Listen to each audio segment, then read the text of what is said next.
रक्तामोजिदला विरामनम पीताम्बरालङ्कृतं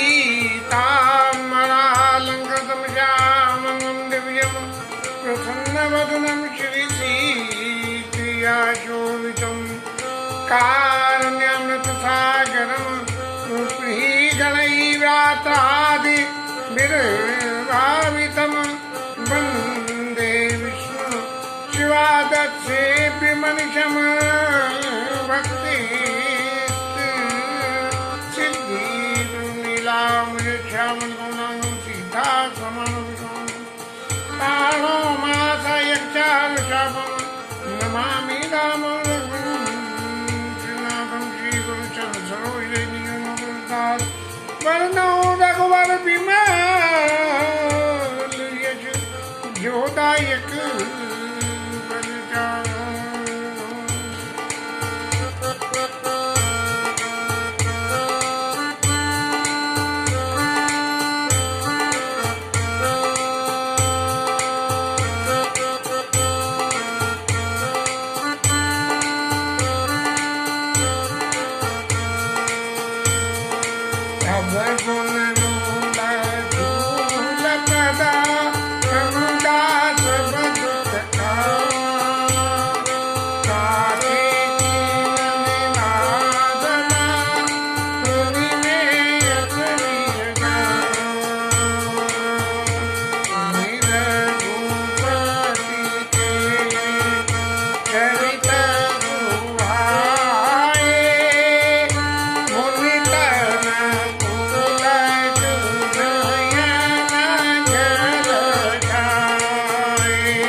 सुनि मुनि साधुन के गुण जेते कहीं न सके सारद श्रुति से सकल सारद नारद सुमत जदरी कसदीन मंगुक पालु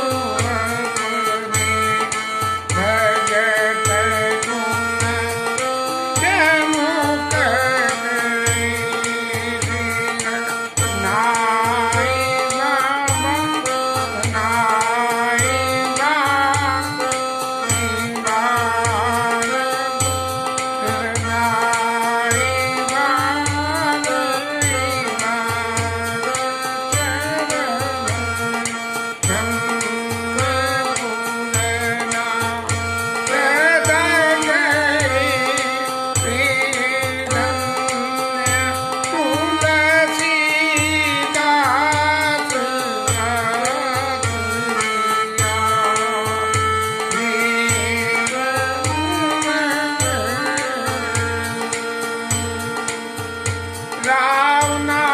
जमुक पावन गावै सुनै गेलो राम भगत डर पावै बिनु बिराग जप जो दीप शिखा सम जुवति तन मन जनि हो सुपतंग भजस राम तज काम मद करस सदा सत्संग।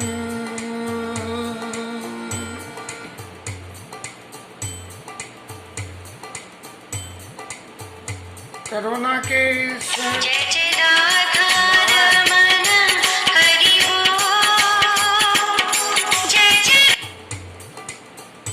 कोरोना के इस महा उत्सव या कह लो कोरोना के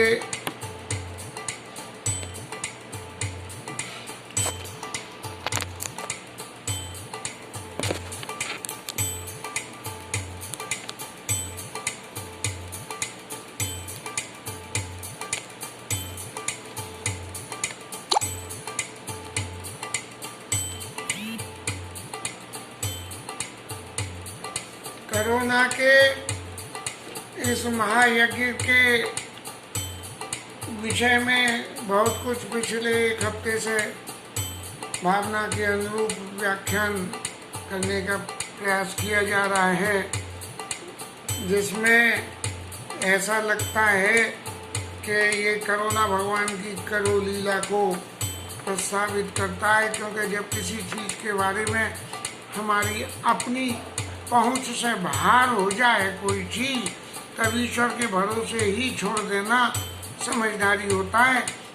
उसी हिसाब से मैं स्वयं में अपने आप ही जो होना है वो तो होना ही है, लेकिन ठाकुर जी चाहेंगे तो ईश्वर के गुणगानों की ये व्याख्या करते हुए जीवन का ये समय गुजर जाए, इसी आशा से ये व्याख्यान माला शुरू करी गई है। अब ठाकुर जी को कितना मंजूर है ये तो नहीं कह सकता, लेकिन जो भी है जैसी विद्या बुद्धि वाले उस हिसाब से व्याख्यान करेंगे। कल तक की कथा के बारे में अगुण मूल फूल पद पमदा सब दुखान ताते कीन निवारण मुनि में असजिए जान माया रूपी स्त्री से विवाह करने के लिए। माया के अर्थ में जब माया वो चीज हो गई जिसको हम जानते नहीं हो और पहचानते नहीं हो, जिसमें हमारा वशीभूत नहीं है, वही माया है। तो ऐसी परिस्थिति में माया के वशीभूत होकर विवाह न करे, और विवाह यदि कर भी लिया तो विवाह करने के उपरांत अवगुण मूल ऐसी माया रूपी स्त्री आपके चरित्र में, आपके जीवन में सिर्फ अवगुणों का सृजन करेगी और कुछ नहीं होगा। ऐसे अवगुणों को देने वाली, सब तरह के कष्टों को देने वाली होती है। इसलिए हे नारद जी, मैंने आपको विवाह नहीं करने दिया। भगवान राम के इन वचनों को सुन के नारद जी की अंतरात्मा प्रसन्न हो गई। हालांकि नारद जी भावनात्मक रूप से ही अच्छी तरह जानते कि भगवान राम सबके प्रिय, सबके हितकारी होते हैं, किसी से नहीं, लेकिन जो अपने भक्तों के लिए विशेष कृपा रखते हैं, तभी मेरे संग ऐसा सब कुछ हुआ। फिर भी चूंकि भगवान राम लीला स्वरूप में लीला कर रहे थे, और जब लीला होती है तो लीला में तो बहुत सी बातें ऐसी होती हैं। एक मजाक की सी बात है, लीला में, लीला मंच पे जाके व्यक्ति को बहुत कुछ करना पड़ता है। एक रामलीला के अवसर पे मोटे ताजे वो रावण के पात्र बैठे खूंकू कर रहे थे। अंगद महाराज दुबले पतले थे, तो वो दुबले पतले अंगद महाराज जब रावण की सभा में गए तो रावण जोर से गरजा, हे बंदरी के बच्चे तू कौन है? तो वो इस डर के मारे वो बेचारा पात्र अपना पात्र का चरित्र तो भूल गया। अरे महाराज मैं रामलाल हलवाई अपनी दुकान से आया हूँ। तो ऐसे हो जाते हैं। ये नारद जी ने जो पूछा और भगवान राम ने दिया, जवाब दिया, ये उन्हीं चरित्रों का अंश है कि भगवान जब लीला कर रहे हैं तो लीला में कुछ जोड़ें, और लीला में जुड़ेगा कैसे? जब भगवान उन बातों को जो मर्यादित हैं जीवन में कैसे आचरण करना चाहिए अपने मुख से बयान करेंगे, तो जो भी भगवान की लीलाओं का गुणगान करने वाले हैं उनको एक आसरा साधन मिल जाएगा कि ये भगवान ने अपने मुख से कही है, तो हमें इसको अपने जीवन में उतारना चाहिए। और इसके लिए नारद जी ने भगवान की बहुत सराहना करी। हालांकि ये सिर्फ भगवान की लीला ही है, इससे ज्यादा कुछ नहीं है, लेकिन है ये सत्य। और नारद जी कहने लगे कि यदि ऐसे दयालु प्रभु को भी जो आदमी भजन न करे तो वो आदमी तो अभागा ही है। जे न भजई प्रभु भ्रम अस त्यागी, ज्ञान रंग नर मंदवादी। मैं उनका ज्ञान भी गरीबी पे, मन ज्ञान नहीं है उनको, ज्ञान रंग मत मंद अभागी।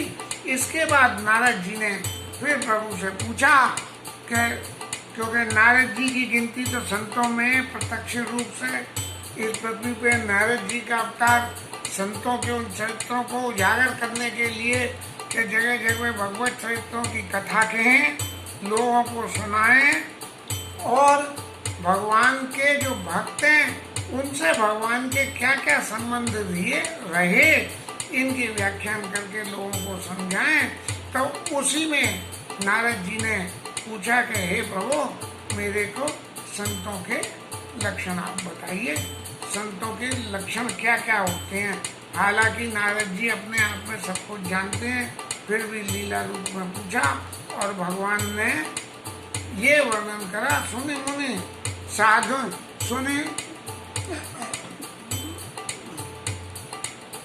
सुने मुनि संतन गे गुण काहूं, जिनते मैं उनके बस हूँ।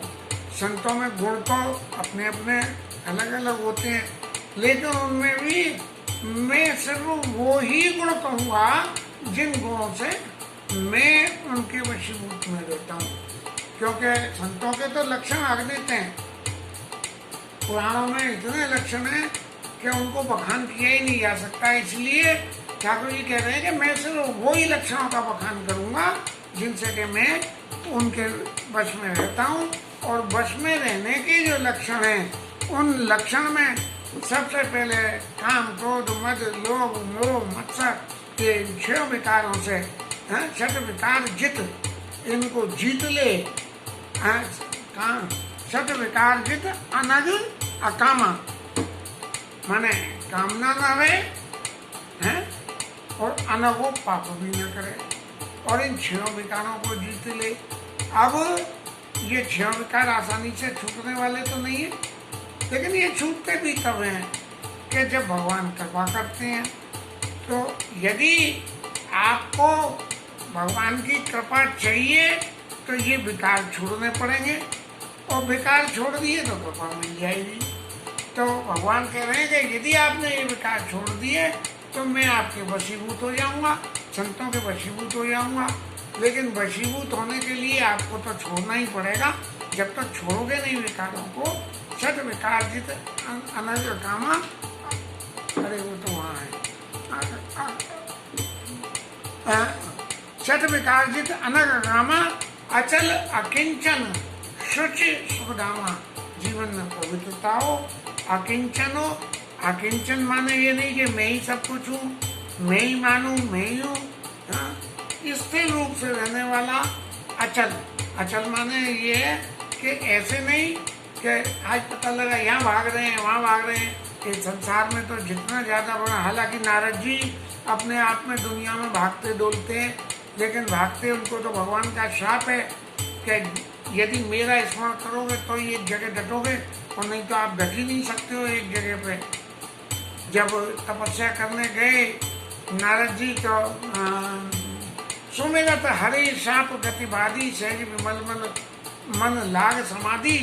भगवान को एक बार हिमाचल में गए, हिमालय पे गए और मौसम अनुकूल देख के भगवान के मन लग गया। मन लग गया तो सहज विमल मन लाग समाधि, क्योंकि हरि का सुमिरन कर रहे थे इसलिए समाधि लग गई। नहीं नारद बाबा तो दुनिया में डोलते डोले इधर की उधर, सांसारिक रूप से तो जो इधर की उधर करे उसका भी नाम नारद रख देते हैं हम लोग। लेकिन ये नारद जी वो नारद जी नहीं है, ये सिर्फ हरि के चरित्र को इधर से उधर और उधर से हरि के चरित्र को, विभिन्न अवतारों की कथाओं को कि हरि के चरित्रों का प्रकाश मानो, इसलिए ये करते हैं। इसी संदर्भ में नारद जी जाके और कंस महाराज के गुरु बन गए, जाके इसका उद्धार कराना है इसलिए जाके गुरु बन गए और भगवान से बेर साधने की लीला उनको समझा दी कि भगवान से बेर कैसे सधेगा, और बेर सधेगा तो उद्धार हो जाएगा। नारद जी और दुनिया में डोलने वाले लोग चरित्र में जय हुए थे, इसलिए अचल अकिंचन। अकिंचन माने ये मैं वहां गया था, मैंने ये कह दिया, मैंने उससे ये कह दिया, ये नहीं।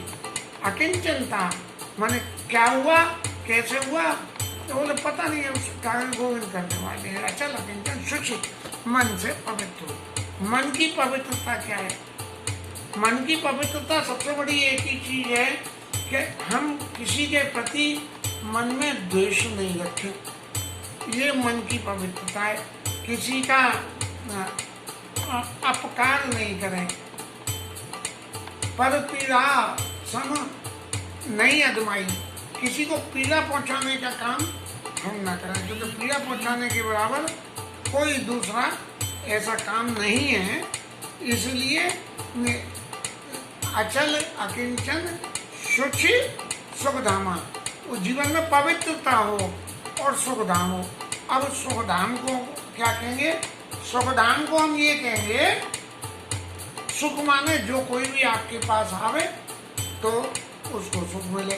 अब भौतिक जगत में तो भौतिक वस्तुओं को दो, भौतिक वस्तुओं को वर्णन करो, भौतिक सुख दिखाओ, अपनी भौतिक विशालता को दर्शन कराओ तो सुख होता है। लेकिन सुख के संग फिर दुख भी आएगा, ईर्ष्या भी सामने वाले को आती है।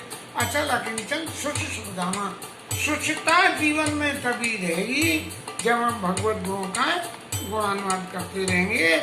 उसी का नाम शुचिता है। संसार की बातें करने का नाम शुचिता नहीं है।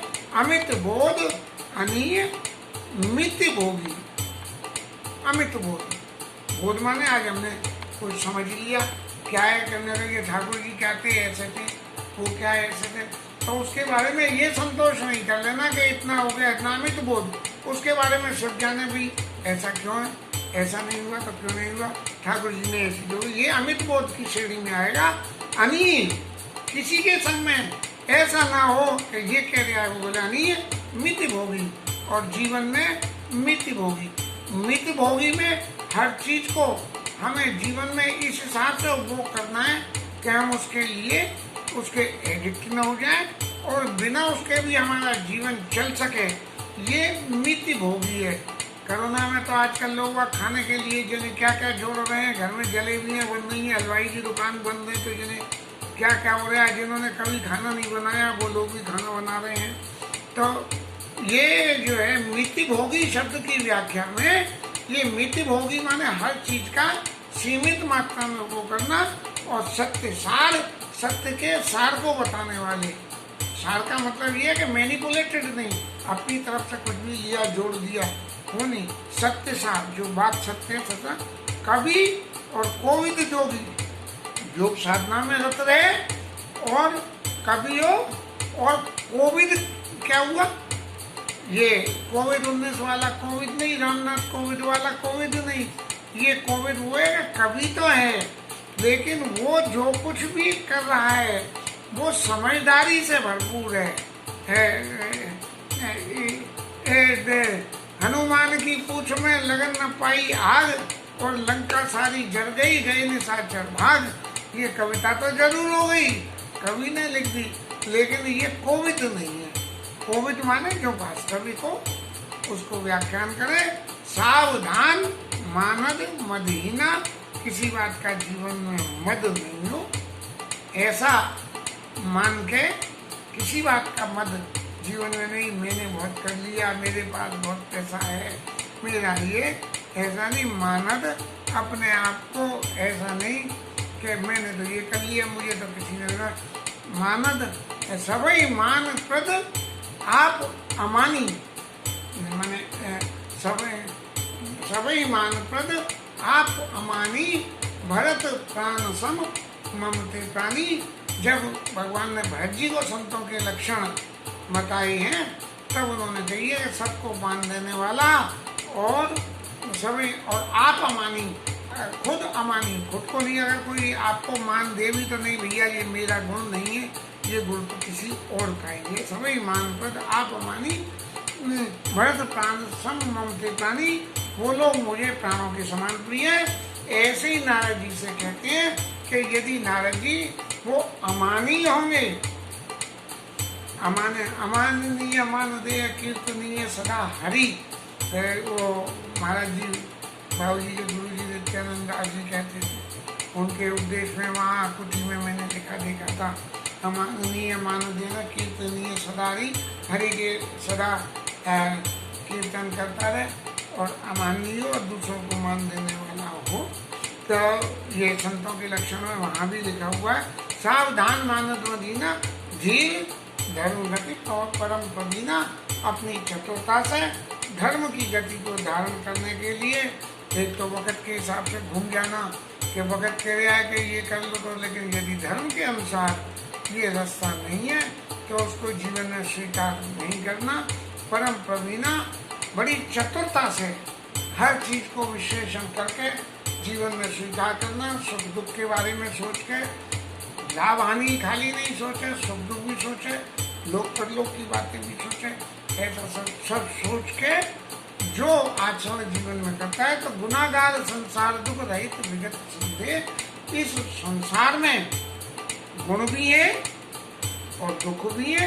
इन गुण दुखों को गुनागार संसार दुख रहित विगत संदेह, इस संसार में गुण हैं और गुण एक विगत संदेह में कुछ भूल हो रही है, नहीं ध्यान रहे। अजी मम चरण सरोज प्रिय, दिन कहूँ दे न गे, मेरे चरणों को छोड़ के उनको ना अपना शरीर अच्छा लगता है और ना ही घर अच्छा लगता है। ऐसी क्रिया सहज से नहीं होती जब तक गोविंद की कृपा नहीं हो। और निज गुण सुनत सबन सच्चाई, पर गुण सुनत अधिक अच्छाई। अपने गुणों को सुन के संकोच माने, दूसरों के गुणों को सुन के खुशियों, और सम शीतल नहीं त्यागी नीति, सम शीतल रहे क्रोध में भी, हानि में भी और लाभ में, और नीति का त्याग नहीं करें। सरल स्वभाव सभी सन प्रीति, सबके संग प्रीति रखें, स्वभाव को सरल रखें। कोई पूछने आवे कि बोले तुम्हारे घर में अगर चोरी करनी हो तो कैसे करें, तो ने गई इस दरवाजे से घुसी आई हो, है तो स्वभाव सरल, लेकिन उस सरल स्वभाव के संग में जब नीति की बात आवेगी तो रास्ता तो बता देगा, लेकिन वहाँ जो सामान रखा होगा उसे उठा के वहाँ से रख देगा कि अगर वो चोरी को वास्तव में आ भी जाए तो वो सामान वहाँ से उठ के न जाए। जप तप व्रत दम संयम निर्वाह इंद्रियों का दमन, भगवान के नाम का जप तप और गुरु गोविंद विप्र पद प्रेमा। गुरु जी ठाकुर जी के चरणों में, ब्राह्मणों के चरणों में प्रीति को रखे। श्रद्धा क्षमा मैत्री दया, श्रद्धा रखे। जो भी अपने जिनके प्रति श्रद्धा रखने की जरूरत है, व्याख्या फिर आगे कभी आने में करेंगे, आज थोड़ा लंबा ज़्यादा ही हो जाएगा। श्रद्धा क्षमा मैत्री दया, मित्रता रखे, दया भाव रखे और मोदिता मम पर प्रीतमाया, मेरे चरणों में प्रीति रख के मुदित रहे। अरे यार क्या करें, अब मंदिर तो जाना पड़ेगा।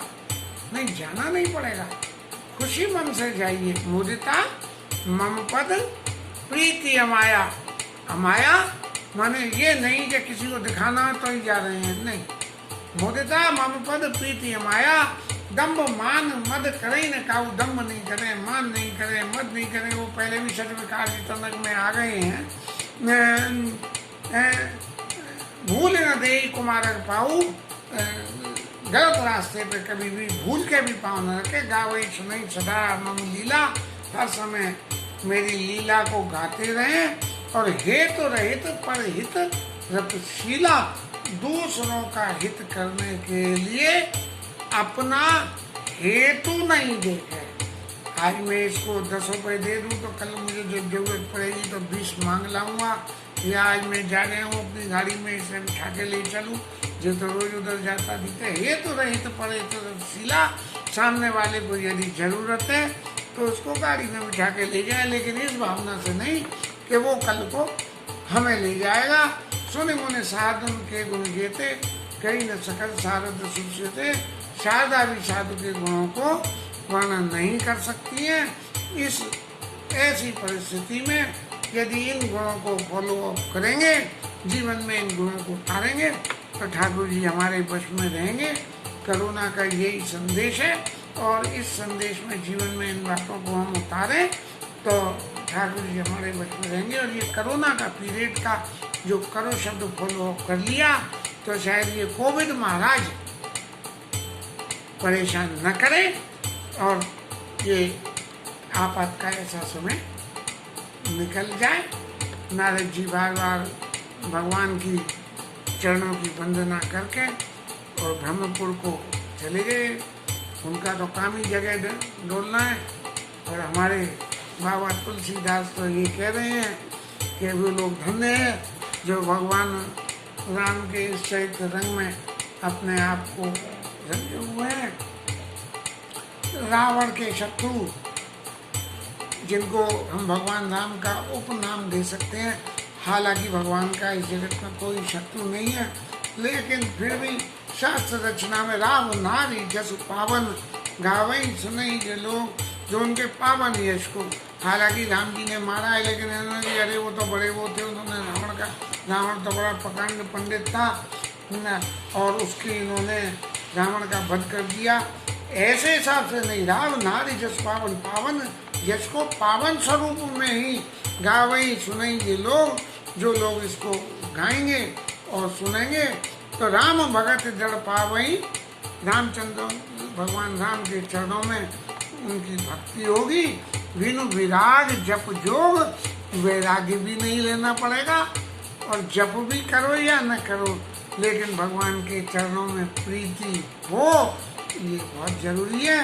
इन्हीं चरणों की प्रीति के साथ आज की कथा को विश्राम देने का अवसर आ रहा है। आगे तो दीप शिखासम ज्योतितम, फिर वही माया रूपी नार का प्रसंग है, ऊपर व्याख्यान आ चुका है।